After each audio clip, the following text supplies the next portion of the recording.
Ibrahimpatnam municipality సేరిగూడ ward దగ్గర ఉద్రిక్తత నెలకొంది. పోలింగ్ కేంద్రం ఎదురుగా ఉన్న ఇంట్లో వ్యక్తులు గుమిగూడారు. ఇంట్లో ఉన్న అందరినీ బయటకు పంపించేశారు పోలీసులు. ఇంట్లో మనిషిని ఎలా తీసుకువెళ్తారని ఇటు పోలీసులతో వాగ్వాదానికి దిగారు వాళ్ళు.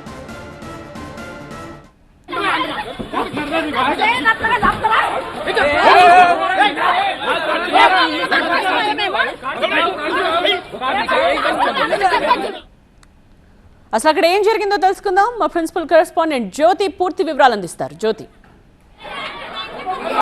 ఇబ్రహీంపట్నం మున్సిపాలిటీ పరిధిలో ఏదైతే షేరుగూడ వార్డు దగ్గర ఉద్రిక్తత పరిస్థితులు కనిపిస్తూ ఉన్నాయి.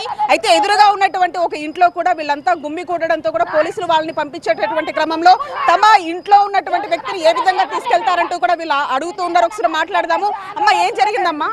ఏంటన్నా ఇంట్లోకి వచ్చిండమ్మ నా కొడుకు. నేను చాలా రోజుల పిల్లగాని చూడు, మా మరిది కొడుకు చూడక బిడ్డ చూద్దామని నేను వచ్చిన వస్తారకాల గుంపు కూడా పిల్లగాని ఎత్తుకొని పోతానే ఉన్నారు. నేను ఏం తప్పు చేసి నా కొడుకు ఇద్దరు దోస్తులు గేట్ లోపల నిలబడ్డారు.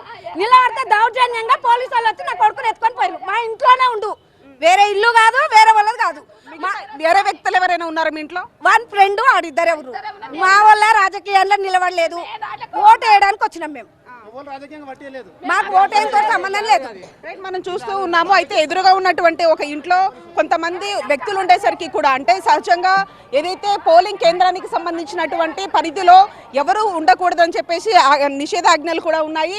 ఈ నేపథ్యంలో కూడా వ్యక్తిని, ఇంట్లో ఉన్నటువంటి వ్యక్తిని ఏ విధంగా తీసుకెళ్తారంటూ కూడా వాళ్ళు ప్రశ్నిస్తూ ఉన్నారు. ప్రస్తుతానికి ఎవరైతే ఆ వ్యక్తి ఉన్నారో అతన్ని మాత్రం ఇబ్రహీంపట్నం పోలీస్ స్టేషన్కి అయితే తరలించినటువంటి పరిస్థితి.